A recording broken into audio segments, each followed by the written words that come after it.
आज हम स्टार्ट करने वाले हैं डी एंड एफ ब्लॉक का सेकेंड लेक्चर और इसके अंदर कवर करेंगे हम फिजिकल प्रॉपर्टीज। तो फिजिकल प्रॉपर्टीज कवर करने के लिए हम डी ब्लॉक को सिलेक्ट करेंगे। एनसीईआरटी बुक में यहाँ डी ब्लॉक दिया हुआ है और फिर उसके बाद इस डी ब्लॉक में सारे के सारे मेटल्स प्रेजेंट होते हैं, हमको पता होता है।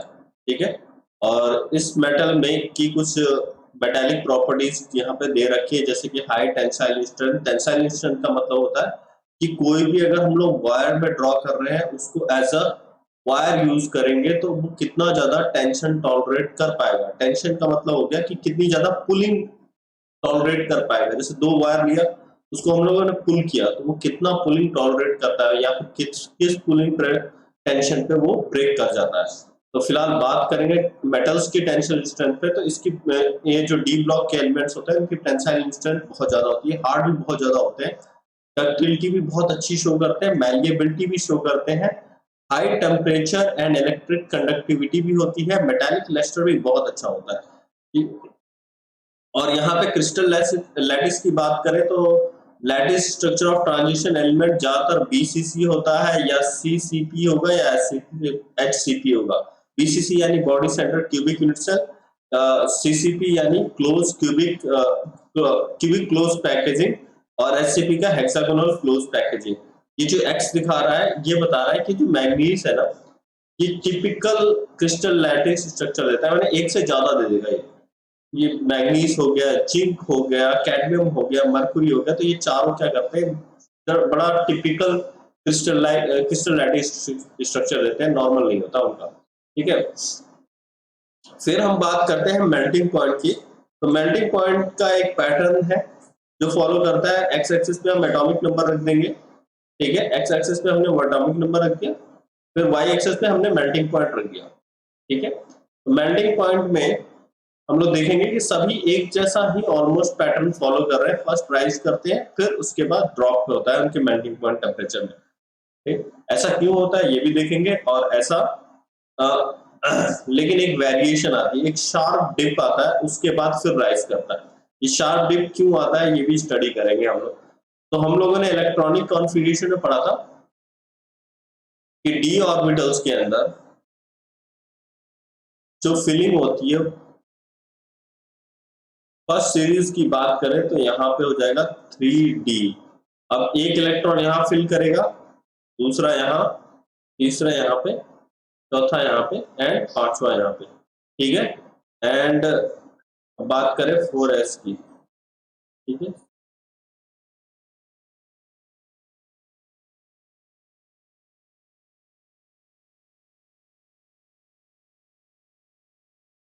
ठीक है, ये हो जाएगा हमारे पास 4s। ठीक है, तो यहाँ पे हमारे पास मैग्नीज है। मैग्नीज का जो अगर बात करें हम लोग एटॉमिक नंबर वो 25 आता है, तो 25 का स्ट्रक्चर कुछ इस तरीके से दिखेगा। ठीक है, तो यहाँ पे हमें क्या डिफरेंस दिख रहा है, हमें दिख रहा है कि यहाँ पर हाफ फिल्ड होने की वजह से ये जो 3D सेल यानी पिनल्टीमेट सेल है, इसको पिनल्टीमेट सेल हमने क्यों कहा। पिनल्टीमेट वर्ड आप लोग याद रखिएगा, एनसीईआरटी बुक में बहुत बार दिया हुआ है। और ये पिनल्टीमेट का मतलब इसलिए कहते हैं हम लोग क्योंकि ये जो 3 है ना प्रिंसिपल क्वांटम नंबर, ये 4 से कम है, इसीलिए हम मानते हैं कि 4s वाला जो ऑर्बिटल है वो बाहर है और 3D वाला अंदर है, क्योंकि ये 3D है, इसका 3 क्वांटम नंबर है, यानी पिनल्टीमेट सेल है। यानी ये जो पिनल्टीमेट सेल है या 3D ऑर्बिटल्स है, ये इसके अंदर देखो हाफ फील्ड है, और हाफ फील्ड ज्यादा स्टेबल होता है, जिसकी वजह से इलेक्ट्रॉन इसमें से पार्टिसिपेट नहीं कर पाते इन मेटालिक बॉन्डिंग। ठीक है, डी ब्लॉक एलिमेंट्स की खास बात यही है कि वो उनके पास बहुत सारे फ्री इलेक्ट्रॉन्स होते हैं। ठीक है, जैसे सोडियम बहुत सॉफ्ट होता है, वो मेटालिक कैरेक्टर तो शो कर लेता है, बट वो सॉफ्ट होता है, वो उतने अच्छे से हार्ड नहीं हो पाता, बिकॉज इंटरमॉलिक्यूलर फोर्स जो है उतना स्ट्रांग नहीं होता। उसमें कौन सा इंटरमॉलिक्यूलर फोर्स होता है, मेटालिक बॉन्ड होता है। मेटालिक बॉन्ड को मेटालिक बॉन्ड क्यों कहा जाता है, because of this free electrons ना jump from one atom to another. तो ये एक एटम से दूसरे एटम की तरफ जंप करता है, इसी वजह से हम इसको क्या कहते हैं, मेटालिक बॉन्ड कह देते हैं, क्योंकि ये ऑलमोस्ट है ना, इसकी जो स्ट्रेंथ है कंपैरेबल हो जाती है फॉर विद अ बॉन्ड, ठीक है, कोवेलेंट बॉन्ड से हम लोग आराम से कंपेयर कर सकते हैं। तो सोडियम एटम के अंदर एक ही इलेक्ट्रॉन होता है, वही एक इलेक्ट्रॉन है ना दो एटम्स के बीच में जंप करता है, जिसकी वजह से मेटालिक बॉन्ड की फॉर्मेशन होती है। तो वहां पे एक इलेक्ट्रॉन पार्टिसिपेट कर रहा है, इसीलिए वो सॉफ्ट होता है। फिर मैग्नीशियम की तरफ बढ़े तो मैग्नीशियम थोड़ा हार्ड होता है बिकॉज दो इलेक्ट्रॉन है। इसी तरह से स्कैंडियम के पास जाएंगे, scandium, titanium, vanadium, chromium, magnesium, ठीक है। तो स्कैंडियम के पास जाएंगे तो हमें 4s के दो इलेक्ट्रॉन मिल जाते हैं और एक 3d का इलेक्ट्रॉन मिल जाता है। अगर इलेक्ट्रॉनिक कॉन्फ़िगरेशन की बात करें हम लोग यहाँ पे, ठीक है, एक सेकेंड, यहाँ पर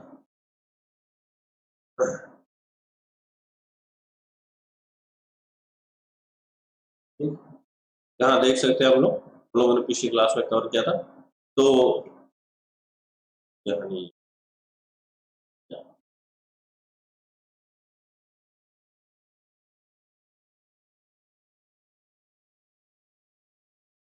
ठीक, यहाँ पे देख सकते हैं हम लोग स्कैंडियम का 21 एटॉमिक नंबर है और यहाँ पे 4s पे 2 इलेक्ट्रॉन है, 3d पे 1 इलेक्ट्रॉन है। 4s पे 2 इलेक्ट्रॉन है, 3d पे 2 इलेक्ट्रॉन है। तो अब यहाँ पे ध्यान देखो, 4s पे 2 इलेक्ट्रॉन है, 3d पे 3 इलेक्ट्रॉन है। तो ये जो s वाला इलेक्ट्रॉन है वो भी, और ये जो 3d का एक इलेक्ट्रॉन है ये भी, ये तीनों के तीनों में ना एकदम फ्रीली अवेलेबल होंगे, यानी सी ऑफ इलेक्ट्रॉन की फॉर्मेशन होगी और तीनों के तीनों इन्वॉल्व हो जाएंगे मेटालिक बॉन्ड की फॉर्मेशन में। तो अब तीन मेटालिक बॉन्ड की फॉर्मेशन की वजह से इंटर एटॉमिक इंटरेक्शन जो होता है बहुत ही स्ट्रांग हो जाता है। इंटर एटॉमिक इंटरेक्शन इतना स्ट्रांग हो जाता है कि बहुत ज्यादा हार्ड हो जाते हैं और मेटालिक प्रॉपर्टीज को बहुत अच्छे से शो करते हैं। तो यहाँ टाइटेनियम के पास 4 हो जाएगा, तो 4 इलेक्ट्रॉन होने की वजह से मेटालिक बॉन्ड और ज्यादा स्ट्रांग हो जाएगा, जिसकी वजह से इंटर एटॉमिक इंटरेक्शन और ज्यादा बढ़ जाएगा और मेल्टिंग पॉइंट और ज्यादा इंक्रीज करता हुआ दिखाई देगा। वेनेडियम के अंदर 2 इलेक्ट्रॉन s के और 3 इलेक्ट्रॉन 3d के, तो 5 इलेक्ट्रॉन इन्वॉल्व होंगे मेटालिक बॉन्ड में, जिसकी वजह से इंटर एटॉमिक इंटरेक्शन यानी एटम्स के बीच का इंटरेक्शन, और जब मॉलिक्यूल के बीच के इंटरेक्शन की बात करते हैं तो इंटर मॉलिक्यूलर इंटरेक्शन बात करते हैं या इंटर मॉलिक्यूलर फोर्स, ठीक है। तो इंटर एटॉमिक इंटरेक्शन जो होता है वो बहुत ज्यादा इंक्रीज कर जाएगा और मेल्टिंग पॉइंट भी और ज्यादा इंक्रीज करेगा। बट यहाँ पे जब हम क्रोमियम के पास आते हैं, मैग्नीशियम के पास आते हैं, तो यहाँ पे एक हाफ फिल्ड होने की वजह से सिमेट्री आ जाती है। तो इलेक्ट्रॉन जो होते हैं ना वो इतने अच्छे से पार्टिसिपेट करते नहीं है। मैग्नीशियम के अंदर देखो ये सिर्फ 2 ही इलेक्ट्रॉन जाएंगे पार्टिसिपेट करने के लिए, यहाँ पे d ऑर्बिटल्स के इलेक्ट्रॉन जो है वो हाफ फिल्ड होने की वजह से मेटालिक बॉन्ड में फॉर्मेशन नहीं करते। इसी वजह से इसका जो मेल्टिंग पॉइंट का ग्राफ है वो हम साफ देखते हैं डिप कर जाता है टाइटेनियम से भी नीचे बिकॉज ऑफ दिस स्टेबिलिटी। फिर जैसे ही हम लोग आयरन पे पहुंचते हैं, नेक्स्ट हम लोग आयरन पे देखेंगे, तो आयरन में क्या हो जाता है, एक इलेक्ट्रॉन ज्यादा हो गया, अब क्या हो गया, अनसिमेट्रिकल हो गया, ठीक है, कुछ इस तरीके का स्ट्रक्चर हो जाएगा। अगर हम आयरन की बात करें तो 3d में क्या हो जाएगा, एक एक इलेक्ट्रॉन भर दो सब में, सबसे पहले 3d6 है ना, d में 6 इलेक्ट्रॉन भरने हैं हमें, ठीक है। तो एक इलेक्ट्रॉन और यहाँ डाल दो, देखो 6 इलेक्ट्रॉन हो गया, अब अनसिमेट्रिकल हो गया। इसी वजह से इसमें इलेक्ट्रॉन फिर दोबारा से पार्टिसिपेट करने लगते हैं इन मेटालिक बॉन्ड, जिसकी वजह से मेटालिक कैरेक्टर या मेल्टिंग इंटर एटॉमिक इंटरेक्शन जो होता है बढ़ जाता है और मेल्टिंग पॉइंट फिर और ज्यादा इंक्रीज कर जाता है। तो सो यही है रीजन, ठीक है। फिर उसके बाद अपने अकॉर्डिंगली फिर वो दोबारा से फॉल करना पड़ता है, तो कॉपर पे फॉल करता है, फिर जिंक पे फॉल करता है। रीजन इज द सेम कि वहां पे जिंक का फुल्ली फिल्ड सेल आ जाता है, ठीक है। तो हमें फिलहाल जिंक के बारे में यहाँ पे दिया नहीं हुआ है। कॉपर भी क्या होता है, फुल्ली फिल्ड डी ऑर्बिटल हो जाता है, जिसकी वजह से मेटालिक बॉन्ड वीक पड़ जाती है और मेल्टिंग पॉइंट इससे कम हो जाता है। यहाँ पे डिप होने का रीजन यही है, ठीक है। फिर उसके बाद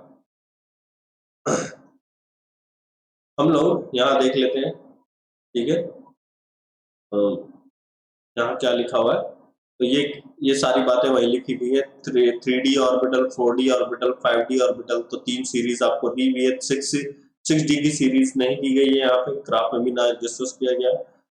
the high melting point of this atom attribute to the involvement of greater number of electron from n-d। तो जो मैंने बताया वही चीज है कि n-1 d ऑर्बिटल से ज्यादातर कॉन्फिगरेशन आता है। In addition to ns electron भी पार्टिसिपेट करता है। किस में पार्टिसिपेट करेगा? In the interatomic metallic bonding. तो ये दो एटम के बीच में जो मेटालिक बॉन्डिंग होती है उनके बीच में पार्टिसिपेट करता है, ठीक है। और यहीं पे आगे इन एनी रोज, और ये आपको रीजन बताया गया है कि क्यों मैग्नीज में डिप करता है, टेक्नीशियम में डिप करता है, ठीक है, और मतलब इस तरह से फॉल क्यों आता है, एक सडन फॉल, ठीक है। तो ये हो गए। उसके बाद जैसे ही है ना हम लोग आगे बढ़ते रहते हैं, तो फर्दर आप उसके बाद आयरन के बाद फर्दर बढ़ेंगे तो पेयरिंग स्टार्ट हो जाती है, जिसकी वजह से ना फिर से metallic bond, inter atomic metallic bond की फॉर्मेशन में कम इंटरेस्टेड रखते हैं ना, तो इसकी वजह से क्या होता है कि फिर दोबारा से मेल्टिंग पॉइंट कम इंक्रीज करती है। खैर फिलहाल हम लोग नेक्स्ट टॉपिक पे बढ़ते हैं। तो बात किया गया है अब बॉइलिंग पॉइंट की। तो बॉइलिंग पॉइंट का बात है मतलब हम लोग उसको गैसियस स्टेट में चेंज कर रहे हैं, यानी एटम एटम को अलग अलग कर रहे हैं, यानी इंटर एटॉमिक इंटरेक्शन को हम ब्रेक कर दे रहे हैं। इसी प्रोसेस को हम कहते हैं इंटर एटोमाइजेशन। ये क्या कहलाएगा? Inter atomisation, sorry inter atomisation atomisation कहलाएगा। इंटर एटॉमिक इंटरेक्शन को ब्रेक कर देंगे तो एटम्स अलग अलग हो जाएंगे। तो इस पूरे प्रोसेस को हम लोग कहेंगे एटोमाइजेशन, और जो भी एनर्जी लगेगी उसको हम लोग कहेंगे इंथैल्पी ऑफ एटोमाइजेशन। क्या कहेंगे हम लोग? इंथैल्पी ऑफ एटोमाइजेशन, ठीक है। ये हो जाएगा इंथैल्पी ऑफ एटोमाइजेशन। यहाँ पे आप स्टडी कर सकते हैं, यहाँ पे इस बुक में लिखा हुआ है पूरा पूरा, ठीक है। तो जिनके भी है ना इंथैल्पी ऑफ एटोमाइजेशन जिनका बहुत ज्यादा हाई होता है ना, उनका नॉवल जैसा बिहेवियर होता है, ठीक है। रिएक्शन में भी हम लोग देखेंगे इलेक्ट्रॉन पोटेंशियल का भी कैसे रिएक्शन होता है। मतलब जैसे इलेक्ट्रॉन पोटेंशियल का क्या होता है, हम लोग रिडक्शन देखते हैं, तो रिडक्शन का मतलब क्या हो गया? गेन ऑफ इलेक्ट्रॉन, ठीक है। ऑक्सीडेशन का मतलब लॉस ऑफ इलेक्ट्रॉन। तो हम देखेंगे जिनका इंथैल्पी ऑफ एटोमाइजेशन हाई होता है उनका स्टैंडर्ड इलेक्ट्रॉन पोटेंशियल भी क्या होता है? हाई होगा। और फिर उसके बाद वो नॉवल जैसा बिहेव करेगा, मतलब नॉवल का मतलब होता है लेस रिएक्टिव होगा, ठीक है। फिर उसके बाद हम लोग है ना यहाँ पे ग्राफ देख ले, ठीक है। यहाँ पे 3 सीरीज दी हुई है। जो ग्रीन लाइन में है वो फर्स्ट सीरीज है, को रिप्रेजेंट करता है। ब्लू लाइन सेकंड सीरीज को रिप्रेजेंट करता है। रेड लाइन थर्ड सीरीज को रिप्रेजेंट, ठीक है। इसके में भी ग्राफ के अंदर एक्स एक्सिस है। एक्स एक्सिस का मतलब हो गया atomic number, and y axis पे लिखा गया है डेल्टा ए एच, छोटा सा लिखा गया है यहाँ पे ए एंड एच नेगेटिव, ठीक है। और ऑब्लिक किलो जूल्स पर मोल, यानी पर मोल आप एटम्स लेंगे, उन एटम्स को अलग अलग एटम्स बनाने के लिए यानी एटोमाइजेशन करने के लिए कितनी एनर्जी लगेगी उसके बारे में बात कर रहे हैं। देखो अगर हम लोग स्टार्ट करें ग्रीन लाइन से जो कि सीरीज 1 है, तो सीरीज 1 के अंदर यहाँ पे पहले हम लोग स्कैंडियम से स्टार्ट करेंगे, फिर टाइटेनियम से स्टार्ट हो जाएगा, फिर वनेडियम, और फिर वनेडियम से फिर क्रोमियम, और क्रोमियम से फिर मैग्नीशियम, यानी एक शार्प डिप कर रहा है। डिप होने के बाद फिर राइज कर रहा है, फिर उसके बाद डिप करते चले जा रहा है। रीजन वही सेम है मेल्टिंग पॉइंट वाला, इसमें कुछ भी अलग नया रीजन नहीं लगेगा, ठीक है। कि पेयरिंग जो है हाफ फील्ड ज्यादा स्टेबल होता है, जिसकी वजह से एटम्स जो इलेक्ट्रॉन्स जो है वो इंटर एटॉमिक इंटरेक्शन में कम इन्वॉल्व होंगे, और जिसकी वजह से इंटर एटॉमिक इंटरेक्शन वीक पड़ जाएगा, और यहाँ पे हमें एक एक एटम को अलग करने के लिए एनर्जी कम लगेगी। तो यहाँ देखो मैग्नीशियम के लिए साफ दिख रहा है कि बहुत कम एनर्जी लग रही है, ठीक है, अलग करने के लिए, यहाँ पे आसानी से अलग हो जा रहा है। एक नेक्स्ट प्रॉपर्टी है हमें जो स्टडी करना है, variation in atomic and ionic size of the transition element. Atomic size के में वेरिएशन कैसा होता है? तो ये वेरिएशन दो तरह से हम स्टडी कर सकते हैं। एक तो हो गया कि हम स्टडी करेंगे इसको डाउन द ग्रुप, और दूसरा है अलोंग द सीरीज, मतलब स्कैंडियम से लेके जिंक तक कैसे जा रहा है, या टर्बियम से लेके, ठीक है, मरकुरी तक, कैडमियम तक कैसा जा रहा है, और फिर उसके बाद यहाँ पर ठीक है, मरकुरी तक कैसा है, ठीक है, लैंथनम से लेके मरकुरी तक। तो मैं लैंथनम से लैंथनम, फिर हॉफनियम, हॉफनियम से फिर मरकुरी तक कैसे जा रहा है, ये सारी चीजें हम लोग स्टडी करेंगे। तो ग्रुप वाइज भी स्टडी करना है, अलोंग द पीरियड्स भी स्टडी करना है। तो हम लोग पहले अलोंग द पीरियड्स की स्टडी बात कर ले। देखो उससे पहले हमें ये जानना जरूरी है, छोटा सा डायग्राम बना लेते हैं हम। एक चीज हमें बहुत इंपॉर्टेंट समझ लेना चाहिए कि ये न्यूक्लियस समझ लो, ठीक है, एक छोटा सा न्यूक्लियस है और इसके अंदर प्रोटॉन होते हैं प्लस न्यूट्रॉन होता है। प्रोटॉन पे क्या होता है, पॉजिटिव चार्ज होता है और इसके चारों तरफ है ना इलेक्ट्रॉन घूमते हैं, ठीक है। ये है स्ट्रक्चर हमारा एटम का, ठीक है। इसी के ऊपर और फिर इलेक्ट्रॉन घूमेंगे, है ना, ऐसे हो जाएगा स्ट्रक्चर, ठीक है। तो एक चीज जानना जरूरी है कि यहाँ पे नेगेटिव चार्ज होता है, इस जगह पे नेगेटिव चार्ज होगा, ठीक है, ये भी नेगेटिव चार्ज है और ये क्या है, पॉजिटिव चार्ज है। तो इनके बीच में एक इंटरैक्शन होगा, वो कौन सा इंटरैक्शन होगा, इलेक्ट्रोस्टैटिक इंटरैक्शन, ठीक है। ये चीज आपको बहुत बेसिक समझने की जरूरत है, इलेक्ट्रोस्टैटिक इंटरैक्शन होगा, ठीक है।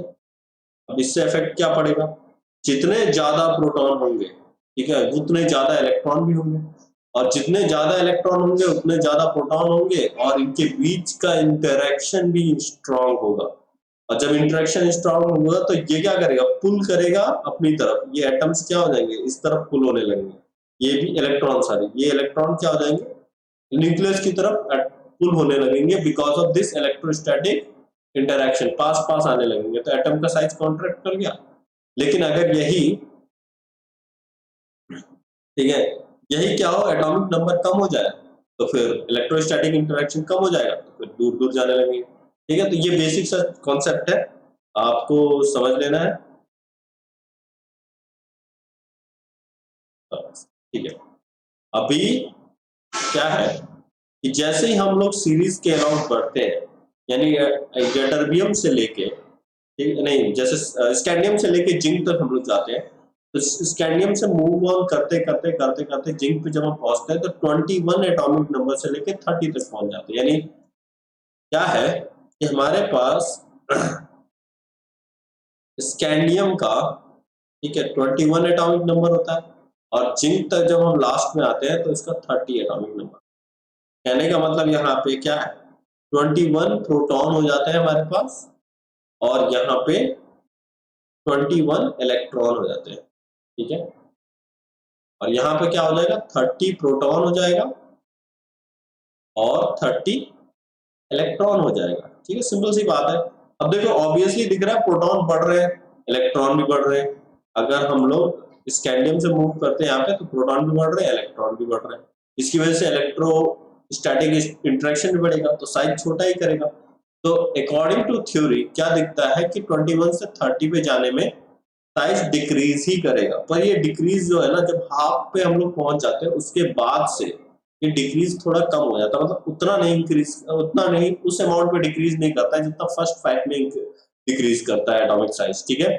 उसके पीछे रीजन है, उसके पीछे ये रीजन है कि जैसे जैसे डी ऑर्बिटल्स के अंदर इलेक्ट्रॉन भरते चले जाते हैं, मतलब जब 6 हो जाएंगे तो फिर 6 इलेक्ट्रॉन भरने पड़ेंगे, ठीक है, जैसे मतलब 5 आपने इलेक्ट्रॉन भरे ना डी ऑर्बिटल्स में तरीके से, ठीक है, ये पहला भरा, फिर दूसरा, तीसरा, चौथा एंड 5, ठीक है। जैसे ही आप छठवां भरने जाएंगे तो इनके बीच में जो गैप होता है, यानी अब इलेक्ट्रॉन्स के बीच में जो गैप होगा वो कम होने लगेगा, यानी इलेक्ट्रॉन टू इलेक्ट्रॉन रिपल्सन ज्यादा बढ़ने लगेगा, ठीक है। तो कहने का मतलब ये है कि जैसे जैसे हम बढ़ते जाएंगे तो इलेक्ट्रॉन टू इलेक्ट्रॉन रिपल्शन है ना ज्यादा हावी होने लगे, यानी ये सब इलेक्ट्रॉन एक दूसरे को रिपेल करेंगे। अगर मैंने एटम का स्ट्रक्चर ड्रॉ किया था पिछली बार, बीच में प्रोटॉन बनाया था और चारों तरफ इलेक्ट्रॉन घूम रहे थे, ठीक है। अब मान लो कि इलेक्ट्रॉन जो है, इलेक्ट्रॉन यहाँ पे बढ़ने लगे, ठीक है, ठीक है, इस तरीके से बढ़ने लगे, ये सभी इलेक्ट्रॉन एक दूसरे को रिपेल भी तो करेंगे, ठीक है, एक दूसरे को क्या करेंगे, रिपेल करेंगे, मतलब रिपल्शन करेंगे, because both are negative charge, दोनों के दोनों नेगेटिव चार्ज है और दोनों एक दूसरे को कहेंगे, रिपल्शन करेंगे, कहेंगे कि आप दूर रहिए बिकॉज हम भी नेगेटिव है, आप भी नेगेटिव है, तो रिपल्शन तो होगा ही, यानी इलेक्ट्रोस्टैटिक ये जो रिपल्शन है ना ओवरकम करने लगता है इस न्यूक्लियर चार्ज के अट्रैक्शन को, यानी ये जो प्रोटॉन का अट्रैक्ट कर रहा है इसकी वजह से साइज बढ़ा जाता है। इसीलिए हम लोग देखते हैं कि नॉर्मली आपको जब पढ़ाते हैं ना पीरियोडिक टेबल में, तो पी ब्लॉक में जो लास्ट नोबल गैस है, ठीक है, नोबल गैस का साइज सबसे बड़ा बता देते हैं। उसके पीछे रीजन यही है कि 8 इलेक्ट्रॉन जब है ना नियॉन के अंदर आ जाते हैं तो उसमें इलेक्ट्रॉन टू इलेक्ट्रॉन रिपल्शन होने लगता है, जिसकी वजह से साइज उसका बड़ा हो जाता है। अभी हम लोग ये चीज होगी, ये चीज आई होप समझ में आई होगी। फिर उसके बाद से एक खास बात और है जो कि है लैंथेनॉइड कॉन्ट्रैक्शन, ठीक है। ये लैंथेनॉइड कॉन्ट्रैक्शन बहुत इंपॉर्टेंट है, एग्जाम पॉइंट ऑफ व्यू से बहुत ज्यादा इंपॉर्टेंट है, ये पूछा जाता है, ठीक है। तो नेक्स्ट टॉपिक में हम लोग ग्राफ देख लेते हैं पहले, यहाँ पे ग्राफ देख, ठीक है। लैंथेनॉइड कॉन्ट्रैक्शन इस ग्राफ से भी हमें समझ में आना है। और इस ग्राफ से एक और चीज समझ आई, देखो यहाँ ये जो ग्रीन वाला है ना ये फर्स्ट सीरीज को बताता है, स्कैंडियम वाला, scandium, titanium, vanadium, chromium, manganese, iron, cobalt, निकल, कॉपर, जिंक, ठीक है। तो हम लोग यहाँ से मूव कर रहे हैं, ये क्या हुआ, यहाँ से मूव करते गए साइज डिक्रीज करता गया, लेकिन लास्ट में बढ़ रहा है because of electron two electron repulsion dominate करने लगा यहाँ पे, ठीक है, ज्यादा डोमिनेट करने लगा जिसकी वजह से साइज बढ़ने लगा, ठीक है। अब देखो यहाँ पे ब्लू वाली सेकंड सीरीज, रेड वाली थर्ड सीरीज। पहली सीरीज से हम लोग जब सेकंड सीरीज पे मूव करते हैं तो साइज बढ़ेगा, डाउन द ग्रुप हम लोग जाते हैं जब, यानी डाउन द ग्रुप हम लोग जाएंगे तो ऑब्वियसली साइज बढ़ेगा क्योंकि एक नए शेल की एडिशन होती है। जिनको नहीं समझ में आ रहा है, ये 3D ऑर्बिटल है, ये वाला ब्लू वाला क्या है 4D है, और ये जो रेड वाला है ये है 5D है। देखो हम लोग है ना प्रिंसिपल क्वांटम नंबर 3 से फिर 4 पे आ गए, 4 से फिर 5 पे आ गए, ठीक है। तो यहाँ पे हम लोग एक एक शेल की एडिशन कर रहे हैं जिसकी वजह से साइज बढ़ना, ठीक है, ये मतलब रीजनेबल है। बट एक चीज आप देखिए यहाँ पे गैप, इस गैप की जो बात करें यहाँ पे गैप इतना ज्यादा है, ठीक है, और यहाँ पर गैप जो है इतना सा है, छोटा सा गैप है, ठीक है। इसके पीछे भी रीजन है कि भाई ये छोटा सा 5D और 4D वाली सीरीज के अंदर गैप छोटा क्यों है, इसके बीच में बड़ा गैप क्यों है, इसके पीछे एक रीजन आता है, वो आता है शील्डिंग इफेक्ट,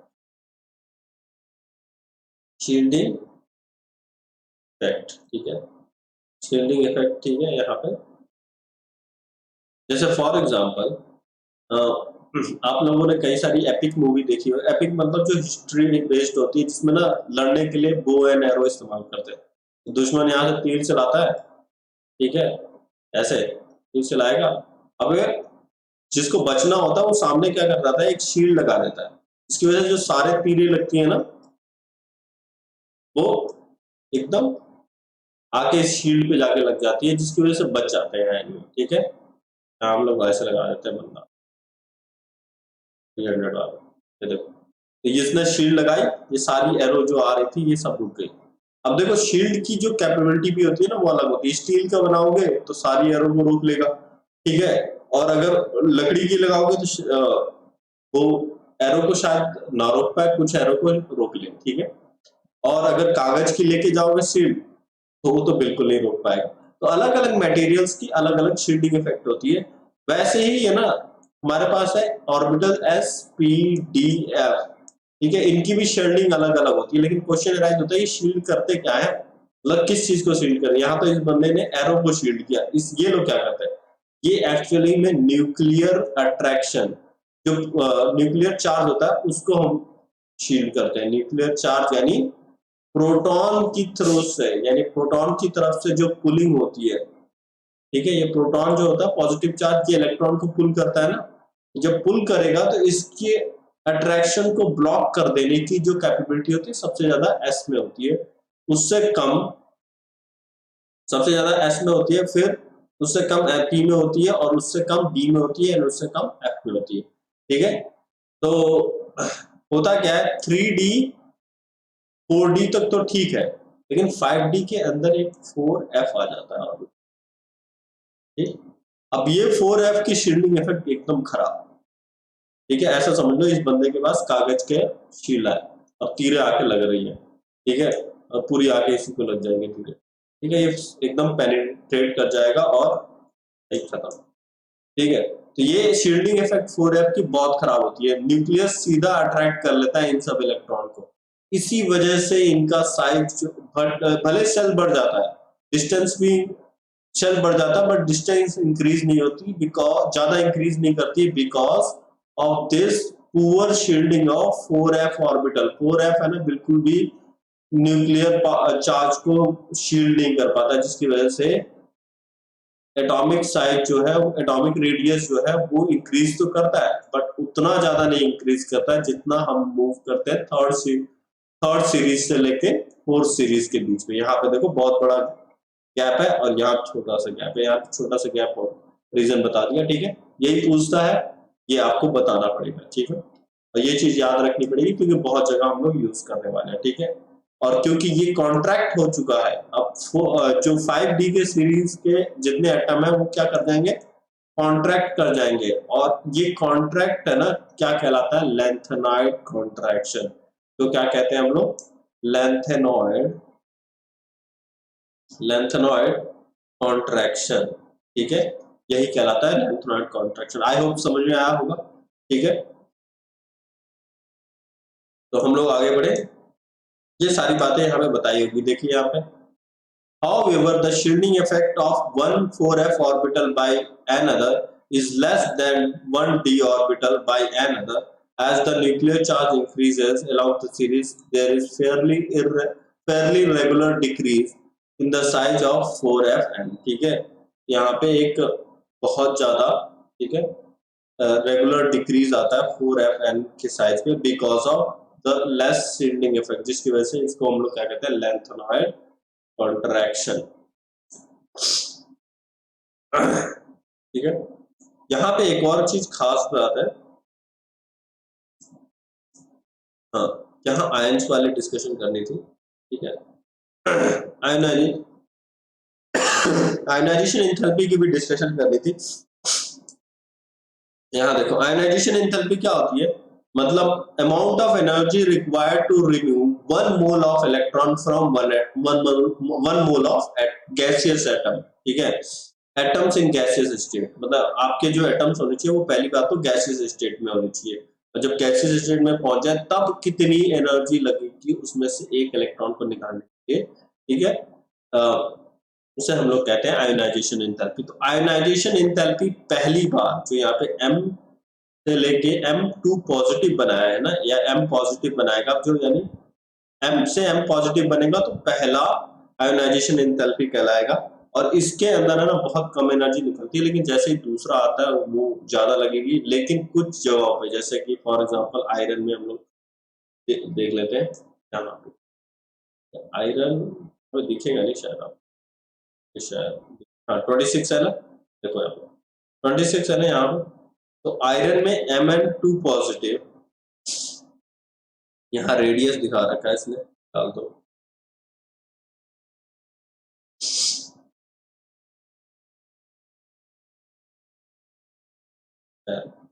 यहाँ डेंसिटी दे रखी है, यहाँ नहीं दे रखा है। नेक्स्ट हम लोग बढ़ते हैं, तो अगली है आयोनाइजेशन एंथैल्पी के बारे में डिस्कशन करने के लिए, ठीक है। जैसे जैसे हम लोग सीरीज में बढ़ते चले जाते हैं, ठीक है, वैसे वैसे इनकी आयोनाइजेशन एंथैल्पी भी इंक्रीज करती है, फॉर अ सिंपल रीजन, ठीक है। अगर हम लोग लेफ्ट टू राइट जाएंगे तो यहाँ पे इंक्रीज करेगा इन न्यूक्लियर चार्ज, तो न्यूक्लियर चार्ज बढ़ेगा तो ऑब्वियसली एक इलेक्ट्रॉन को निकालने के लिए ज्यादा मेहनत करनी पड़ेगी, क्योंकि ये न्यूक्लियर चार्ज बहुत अच्छे से होल्ड करके रखता है जो इनर डी ऑर्बिटल है। इनर इसलिए बोला है, ध्यान से देखो, इनर डी ऑर्बिटल इसलिए बोला गया कि 4s वाला जो है वो फोर्थ शेल है और ये 3d है, तो 3d ऑब्वियसली 4 के अंदर आएगा प्रिंसिपल क्वांटम नंबर के हिसाब से, तो इस तरह से inner gives the value of the first 3 ionization enthalpy in the series of the transfer। Table के अंदर दिया हुआ है आयोनाइजेशन एंथैल्पी, था नहीं तो देख लेते हैं एक बार। एक सेकंड,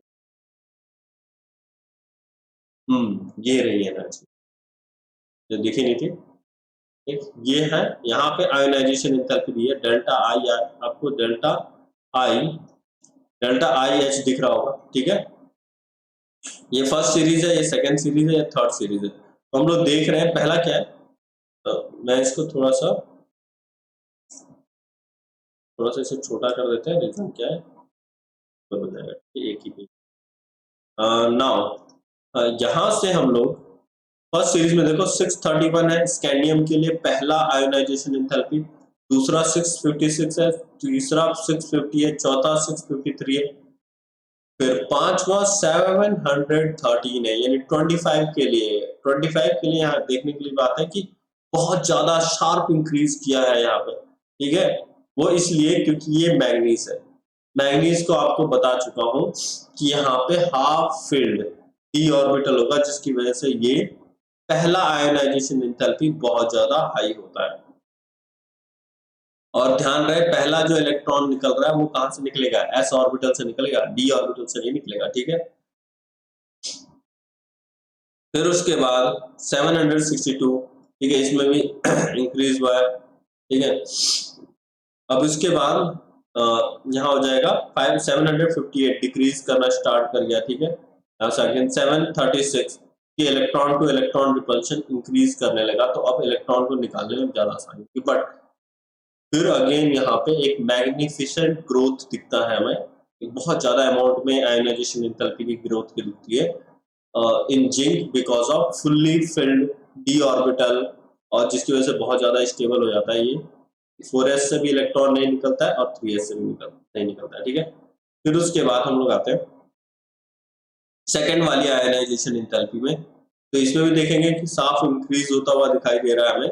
अचानक से हमें क्रोमियम में बहुत ज्यादा इंक्रीज दिखाई दे रहा है इन आयोनाइजेशन एंथैल्पी, लेकिन मैग्नीज में नहीं दिखाई दे रहा है। इसके पीछे रीजन है, इसके पीछे आप ऑर्बिटल को ध्यान से देखेंगे तो जैसे फॉर एग्जांपल मैं इसको ड्रॉ कर देता हूं यहाँ पे, तो 3 4 5, ठीक है। तो अगर मैंने क्रोमियम के ड्रॉ करी, तो क्रोमियम का क्या होता है 24 होता है ना, उसका ऑर्बिटल कुछ इस तरीके से होगा। ये देखो पहला इलेक्ट्रॉन किससे निकलेगा, 4s से ऑब्वियसली, दूसरा फिर 3d से निकले। पहला ये जब बाहर हो जाता है ना, फिर उसके बाद इसकी टर्न आती है, ठीक है, इस वाले की टर्न आएगी। तो अब ये क्योंकि क्या है हाफ फील्ड है, इसी वजह से इसमें से इलेक्ट्रॉन नहीं निकलेगा, जल्दी नहीं निकलेगा, क्योंकि हाफ फील्ड जो होता है शेल वो बहुत ज्यादा स्टेबल होता है।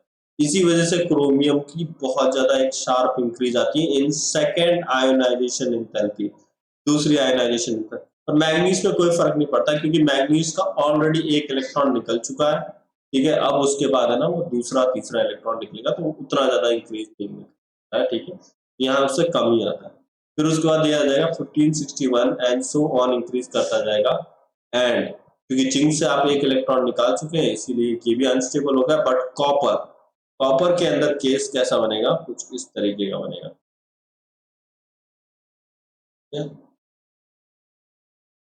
फुल्ली फिल्ड शेल होगा इसका, ठीक है, और एक इलेक्ट्रॉन यहाँ पे होगा। इसको आपने पहले वाले आयोनाइजेशन एंथैल्पी में निकाल दिया, दूसरे वाले को जब आप निकालने जाएंगे तो आपको बहुत ज्यादा अमाउंट में एनर्जी मिलेगी, इसीलिए इसको बहुत ज्यादा एनर्जी मिला। तो यानी ये वाला जो पॉइंट है आपको इसका रीजन भी पता होना चाहिए, और इसका भी पूछ सकता है कि second ionisation enthalpy, why second ionisation enthalpy of chromium और कॉपर इज मोर, ठीक है, देन मैग्नीज और जिंक, ठीक है। जिस हिसाब से पूछे, मतलब कॉपर का पूछेगा तो जिंक से रिलेट कर देगा, और अगर क्रोमियम का पूछेगा तो मैग्नीज से शुरू कर देगा, ठीक है। फिर उसके बाद अगर हम बात करें थर्ड आयोनाइजेशन एंथैल्पी, तो बहुत इंटरेस्टिंग है। देखो यहाँ पे 231 थर्ड आयोनाइजेशन एंथैल्पी की जब हम बात करेंगे तो यहाँ पे 2393 आ जाएगा, 2393, 2657, 2833 एंड 2990, ठीक है। क्रोमियम का दिख रहा है ये, ध्यान से देखो यहाँ पे मैग्नीज का 3260, ठीक है, इंक्रीज किया, ऑलमोस्ट 200 इंक्रीज करा। अब यहाँ देखो आयरन का, ठीक है, आयरन में बहुत अच्छे से इसकी जो आयोनाइजेशन एंथैल्पी बहुत कम हो गई है। इसके पीछे रीजन क्या है, क्योंकि ये भी एक अनदर इंपॉर्टेंट क्वेश्चन पूछेगा कि इतना कम कैसे हो गया अचानक से, ठीक है, आयरन का, तो उसके पीछे रीजन क्या है, मैं कहाँ ड्रॉ करूँ, जगह ही नहीं बची। इसको मिटा देते हैं हम, ठीक है, ये भी मिटा देते हैं। हाँ। तो हम लोग क्या है, आयरन के लिए ड्रॉ करेंगे, ठीक,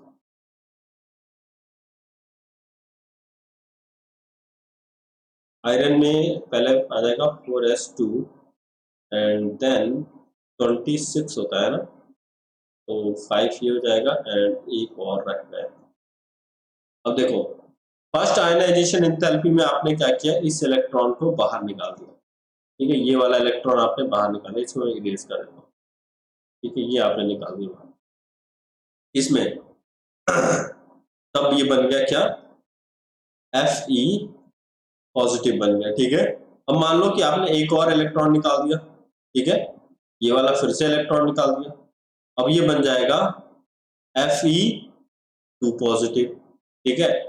अब ध्यान से देखो, एक इलेक्ट्रॉन और निकलने पे ये एकदम हाफ फिल्ड हो जाएगा, वेरी वेरी स्टेबल हो जाएगा, जिसकी वजह से होगा क्या कि ये बहुत ज्यादा स्टेबल होगा और ये खुद चाहेगा कि ये इलेक्ट्रॉन निकल जाए आसानी से, इसीलिए इसकी आयोनाइजेशन एंथैल्पी कम हो जाती है।